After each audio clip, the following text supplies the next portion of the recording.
Friends എല്ലാവർക്കും നമസ്കാരം. എല്ലാവരും കാത്തിരിക്കുന്ന മിത്രയുടെയും ആര്യൻ്റെയും ഇന്നത്തെ കഥയിലേക്ക് ഏവർക്കും സ്വാഗതം. എല്ലാവർക്കും ഒരു അടിപൊളി ഓണം ആശംസിച്ചുകൊണ്ട് ഇന്നത്തെ കഥ തുടങ്ങുകയാണ് കേട്ടോ. ഇന്നാണ് സാധാരണ ബാക്കിയുള്ള ഓഫീസുകളിലും സ്കൂളുകളിലും ഒക്കെ ഓണം ആഘോഷിക്കുന്നത്. ഇന്നാണ് സ്കൂളൊക്കെ അടയ്ക്കുന്ന ദിവസം. ഇപ്പോൾ കുട്ടികളുടെയൊക്കെ ഓണമാണിന്ന്. അപ്പോൾ എന്തായാലും നമ്മുടെ സാന്ത്വനത്തിലെയും ഓണമാണിന്ന്. അപ്പോൾ നമുക്ക് ആ ഓണാഘോഷത്തിലേക്ക് തന്നെ പോകാം. അങ്ങനെ തുടങ്ങുമ്പോൾ തന്നെ കാണിക്കുന്നത് ബാലനും ആകാശും ആനന്ദും ഒക്കെ കുറേ കവറൊക്കെ ആയിട്ട് വരികയാണ്. ഓണം ആഘോഷിക്കാൻ തീരുമാനിച്ചാണ് ഇവരുടെ വരവ്. അച്ഛൻ കാശിലാവശ്യമായിട്ട് പൊടിച്ചിട്ടുണ്ട്, നമുക്ക് ഓണം അടിപൊളിയായിട്ട് ആഘോഷിക്കണം എന്നാണ് ഇവരെ പറയുന്നത്. അമ്മയുടെ സാരിക്ക് അടിപൊളിയാണ് മീനുവിൻ്റെ എന്നൊക്കെ ആകാശം ഇങ്ങനെ പറയുന്നുണ്ട്. പക്ഷെ മിത്രയുടെ മുഖം അങ്ങോട്ട് മാറി കേട്ടോ. മിത്രയല്ല, നമ്മുടെ ഗോമതിയുടെ മുഖം അങ്ങോട്ട് മാറി. ഗോമതിക്ക് ഒരു സന്തോഷവും ഇല്ലാണ്ട് ഇങ്ങനെ നിൽക്കുക. അപ്പോൾ ബാലൻ പറഞ്ഞു, എന്താണെന്ന് അറിയില്ല, ഈ ഓണം നന്നായിട്ട് ആഘോഷിക്കണം എന്നാണ് തോന്നണത്. അപ്പോഴേക്കും ഗോമതി ചോദിച്ചു, അത് അത്ര ഗംഭീരമായിട്ടൊക്കെ വേണോ ബാലേട്ടാ? അപ്പോഴേക്കും ആനന്ദി ചോദിച്ചു, എന്താ അമ്മേ, അപ്പുറത്തെ മിത്രയുടെ കാര്യമൊക്കെ ആലോചിച്ചിട്ടാണോ? അപ്പം ബാലൻ പറഞ്ഞു, നിങ്ങൾ പറയുന്നത് നേരാണ്, പക്ഷേ കൃഷ്ണമംഗലത്തെല്ലാവരും ദുഃഖത്തിലാണ്. ആ ദുഃഖം മാറാനായിട്ട് ചിലപ്പോൾ നമ്മുടെ ഓണാഘോഷം സഹായിക്കും. അപ്പോഴേക്കും ശരിയാ, ഇവിടുത്തെ ഓണാഘോഷമൊക്കെ കാണുമ്പോൾ അവിടുത്തെ വിഷമമൊക്കെ അങ്ങോട്ട് മാറുന്നേ. അപ്പോൾ ഗോമതിയുടെ മുഖത്ത് സന്തോഷമില്ല കേട്ടോ. എന്താ ഗോമതി നിൻ്റെ മുഖത്ത് സന്തോഷമില്ലാത്തേ എന്ന് ബാലൻ ചോദിച്ചപ്പോൾ, ഒന്നുമില്ല ഗോമതി, മിത്ര കാണിച്ചത് വലിയൊരു ബുദ്ധിമോശം തന്നെയാണ്, അത് ഞാൻ സമ്മതിക്കുന്നു. എന്തായാലും അതിന് വെറുതെ ദുഃഖിച്ചിരുന്നിട്ട് കാര്യമില്ലല്ലോ. മനസ്സ് ചിലപ്പം മറ്റു കാര്യങ്ങളിലേക്കൊക്കെ മാറ്റി വെച്ചാൽ ഒരുപക്ഷെ ഈ പ്രശ്നമൊക്കെ അങ്ങ് തീരുന്നേ. അപ്പോൾ ആനന്ദ് പറഞ്ഞു, അമ്മേ, നാളെ നമുക്ക് അച്ഛൻ്റെ നേതൃത്വത്തിൽ ഗംഭീരമായിട്ട് ഓണം ആഘോഷിക്കണം. അന്നേരം ഇതങ്ങോട്ട് നല്ല ഓണം അടിപൊളിയായിട്ട് ആഘോഷിക്കണം. അതിനു മുമ്പ് ആര്യനോട് ഇങ്ങോട്ട് വരാൻ പറഞ്ഞോട്ടോ, അവനോട് എനിക്ക് 2 ചോദിക്കാനുണ്ട് എന്നൊക്കെ ബാലൻ ഇങ്ങനെ പറയാണ്. പിറ്റേ ദിവസം രാവിലെ ആയി. ഓണത്തിന് ഇവർ പൂക്കളമൊക്കെ ഇടുക കേട്ടോ മുറ്റത്ത്.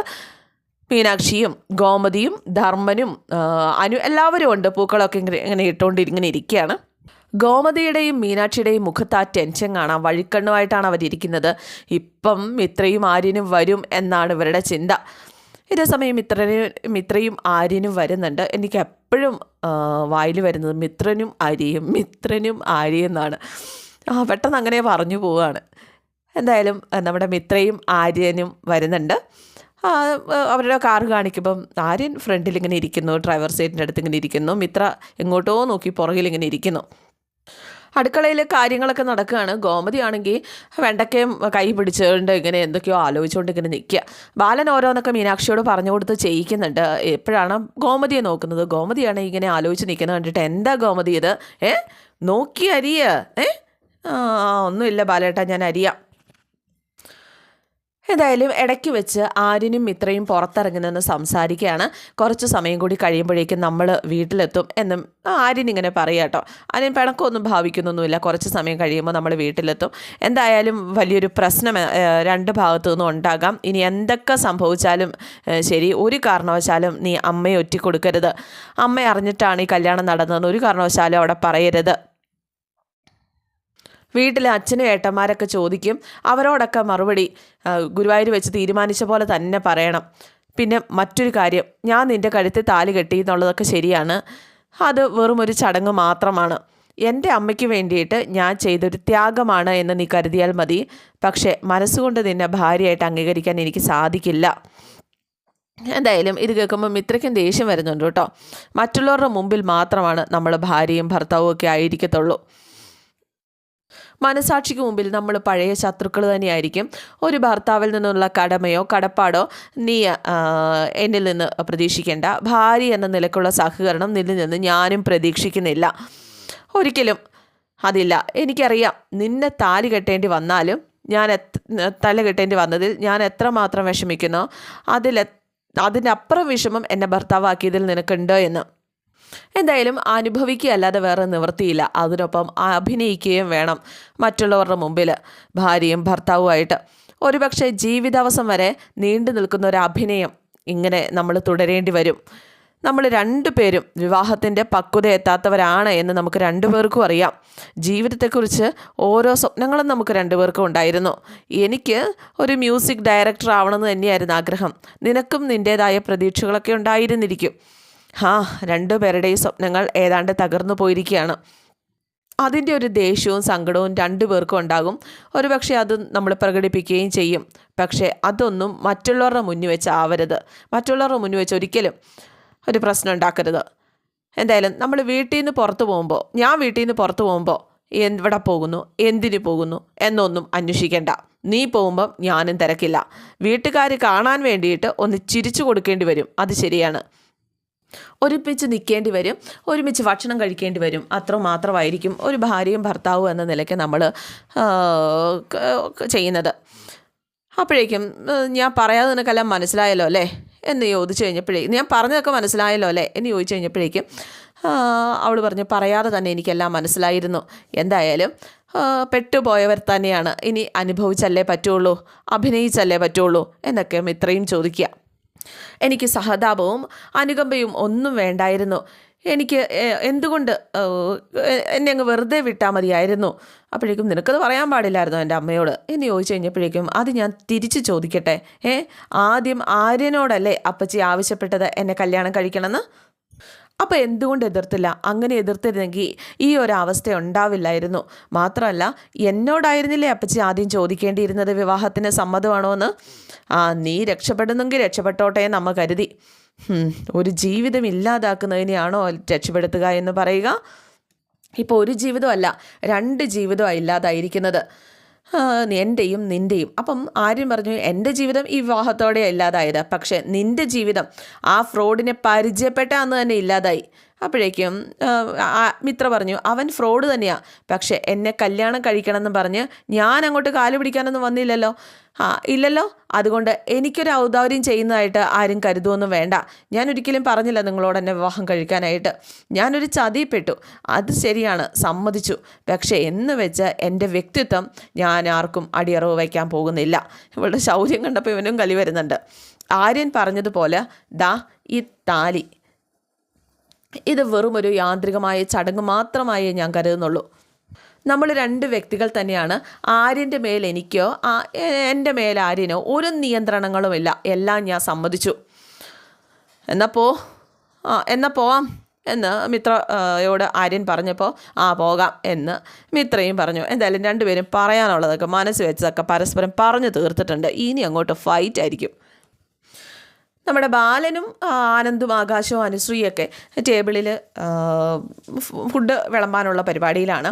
ഗോമതി മീനാക്ഷിയാണെങ്കിൽ അകത്ത്, ഈശ്വര അവരെത്താറായിട്ടുണ്ടാവും അല്ലേ? അതെ, വൈകാതെ അവരെത്തും.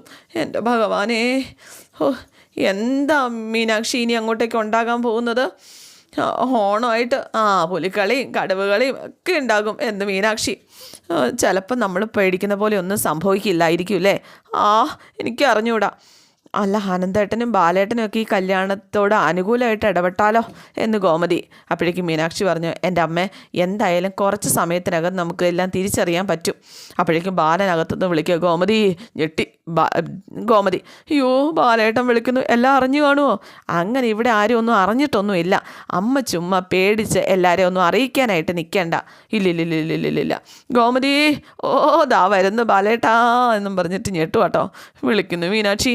അമ്മ ധൈര്യമായിട്ട് ഇരിക്കുക, ഒന്നും സംഭവിക്കൊന്നുമില്ല. സംഭവിക്കില്ല അല്ലേ? ഇല്ല, സംഭവിക്കില്ല. ഗോമതി നീ എവിടെയാ?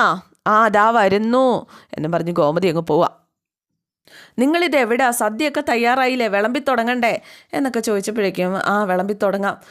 അപ്പം അമ്മ മിത്രയെക്കുറിച്ച് ഇനി ആലോചിക്കേണ്ട, ആ സങ്കടം അമ്മ മനസ്സിൽ ചുമന്നുകൊണ്ട് നടക്കണ്ട. അതൊന്നും ആലോചിക്കുന്നൊന്നുമില്ല. പിന്നെന്താ ആലോചിക്കുന്നത്? അല്ല, അവിടെ ഓണമൊന്നും ഇല്ലാതെ നമ്മളിവിടെ ഓണം ആഘോഷിക്കുന്നതിൻ്റെ അതിൻ്റെ ഒരു സങ്കടമാണോ?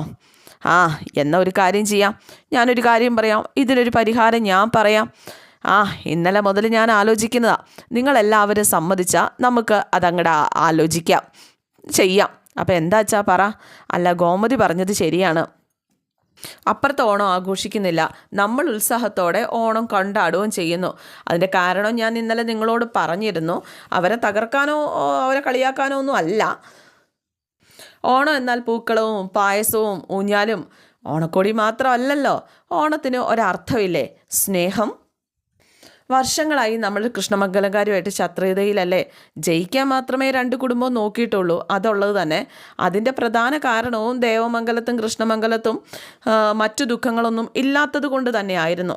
പക്ഷേ ഇപ്പോൾ അങ്ങനെയല്ലല്ലോ. ഇന്നിപ്പോൾ വലിയൊരു കൃഷ്ണമംഗലം വലിയൊരു തകർച്ചയിലല്ലേ. എന്തായാലും ഇതിപ്പോൾ ഒരു മത്സരമൊന്നും അല്ലല്ലോ, സഹതാപവും സ്നേഹവും കാണിക്കേണ്ട സമയമല്ലേ. അത് ഈ ഓണ ദിവസം തന്നെ ആയാലോ? അല്ല, നമ്മുടെയൊക്കെ സ്നേഹത്തിൻ്റെയും സന്തോഷത്തിൻ്റെയും പ്രതീകം പോലെ കുറച്ച് പായസം നമുക്ക് കൊടുത്തയച്ചാലോ എന്ന് ബാലൻ ഇങ്ങനെ ചോദിക്കുക. ഗോമതിയാണെങ്കിൽ ഒരു വെളിവുമില്ലാതെ കിളിയും പോയി നിൽക്കുക. ആരും ഒന്നും മിണ്ടുന്നില്ല. അല്ല, നിങ്ങളെന്താ ആരും ഒന്നും പറയാത്തത്? അന്നേരത്തേനും ധർമ്മൻ അങ്ങോട്ട് കൈയടിക്കുക ബാക്കിയുള്ളവർ. അപ്പോഴേക്കും മീനാക്ഷിയും ഗോമതികളും പതുക്കെ കൈയടിക്കാൻ തുടങ്ങി. ഈ സന്തോഷമൊക്കെ കൊടുങ്കാറ്റിന് മുമ്പുള്ള ശാന്തതയാണോ എന്ന് ചിന്തിക്കുകയാണിവർ. ഗോമതിയുടെ അമ്മയാണെങ്കിൽ അപ്പറേ ഉമ്മർത്ത് വന്നിങ്ങനെ നോക്കിക്കൊണ്ട് ഇങ്ങനെ നിൽക്കുക കേട്ടോ. അമ്മ വന്ന് ഭക്ഷണം കഴിച്ചതെന്ന് പറഞ്ഞ് മിത്രയുടെ അമ്മ വന്ന് വിളിച്ചു കഴിഞ്ഞപ്പോഴേക്കും എൻ്റെ മിത്രമോളെ കാണാതെ ഞാൻ എങ്ങനെ ഭക്ഷണം കഴിക്കാനാ? എന്തായാലും അവൾക്ക് നമ്മളെ വേണ്ടല്ലോ, അവൾ ദൂരെ എങ്ങോ പോയില്ലേ, അവൾ പോട്ടെ. അങ്ങനെ പോട്ടെ എന്ന് കരുതാൻ നിനക്ക് പറ്റുമോ എന്ന് ചോദിക്കുക. അങ്ങനെ പോട്ടെ എന്ന് കരുതാൻ നിനക്ക് പറ്റുമോ? ഇവിടുത്തെ ഓരോ മുറിയിലും അവളുടെ കളിയും ചിരിയും ഒക്കെ എനിക്ക് ഇപ്പോഴും കാണുകയും കേൾക്കുകയും ഒക്കെ ചെയ്യാം. പറ്റുന്നില്ലേ? അപ്പോൾ ചെറിയമ്മയും ഇതൊക്കെ കേട്ടുകൊണ്ട് അങ്ങോട്ട് വരികയാണ്. അവരെല്ലാവരും ആകെ സങ്കടത്തിലാണ്. കഴിഞ്ഞ ഓണത്തിനൊക്കെ എന്ത് സന്തോഷമായിരുന്നു. ഓണാഘോഷം എത്ര വലുതായിരുന്നു. അവളല്ലേ ഓണപ്പൂക്കൾ ഇട്ടത്, ഊഞ്ഞാലാടി, ഓണസദ്യ ഒരുക്കി. എന്തായാലും അവളുടെ കൂട്ടുകാരൊക്കെ വിളിച്ചാൽ പോലും ഓണത്തിന് അവൾ ഈ വീട് വിട്ട് പോവില്ല. ഓണത്തിന് അവളിവിടെ വരും. ഭഗവാൻ കൃഷ്ണൻ അവളെ ഇവിടെ കൊണ്ടുവരും. അപ്പോഴേക്ക് ആനന്ദവർമ്മ പറഞ്ഞു, അമ്മേ, അവളെക്കുറിച്ച് ഓർത്ത് വിഷമിക്കരുത്. ഇനി അവൾ നമുക്ക് ആരുമല്ല. പിന്നെ പറയാൻ എളുപ്പമോ? മനസ്സിൽ നിന്ന് പറിച്ചു കളയാൻ പറ്റുമോ? പറ്റണം. ശത്രുക്കൾക്ക് പോലും കുറച്ചൊക്കെ ദയവുണ്ടാകും. പക്ഷേ അവൾ കണ്ണിച്ചോരയില്ലാതെയാണ് നമ്മളെ തകർത്ത് കളഞ്ഞത്. അപ്പോഴേക്കും നമ്മുടെ ധർമ്മനപ്പുറം നിന്ന് പായസമൊക്കെ ആയിട്ട് വരും കേട്ടോ, ചിരിച്ചുകൊണ്ട് അമ്മേന്ന് വിളിച്ച്. ധർമ്മ, എന്താടാ ഈ പാത്രത്തിൽ? അത് ഞാൻ പറയാം, പക്ഷേ ആരും എന്നെ തല്ലുവോ വഴക്ക് പറയുമോ ഒന്നും ചെയ്യരുത്. നീ പറയടാ. അതെ, ഇതിൽ കുറച്ച് പായസം. അപ്പോഴേക്കും അച്യുതവർമ്മ ഇറങ്ങി വന്നു. പായസമോ? ഇതെവിടെ നിന്നാടാ ഈ പായസം? ഏട്ടാ, അത് ദേവമംഗലത്ത് നിന്ന് അളിയനും ഗോമതി ചേച്ചിയോടെ തന്നയച്ചതാ. എന്ത് ധൈര്യത്തിലാടാ നീ ഇത് വാങ്ങിച്ചോണ്ട് വന്നത്?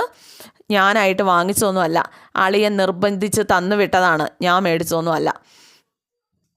അല്ല, നിങ്ങളാരെയും കളിയാക്കാനോ ദേഷ്യം പിടിപ്പിക്കാനോ അല്ല അളിയനിത് തന്നു വിട്ടത്. ഓണമല്ലേ, ഒരു സ്നേഹം പങ്കുവെക്കുന്നു, അങ്ങനെയാണ് അളിയൻ പറഞ്ഞത്. ഏട്ടാ, ഇവിടെ ഓണം ഇല്ലയെന്ന് എല്ലാവർക്കും അറിയാം. ഇവിടുത്തെ വിഷമം മാറാൻ വേണ്ടി കൂടി ആ അളിയൻ ഇത് തന്നു വിട്ടത്. ഞാനായിട്ട് നിർബന്ധിക്കുന്നൊന്നുമില്ല. നിങ്ങൾ വേണ്ടാന്ന് പറയുവാണെങ്കിൽ ഞാനിത് തിരിച്ചു കൊണ്ടുപോയിക്കോളാം. പെട്ടെന്ന്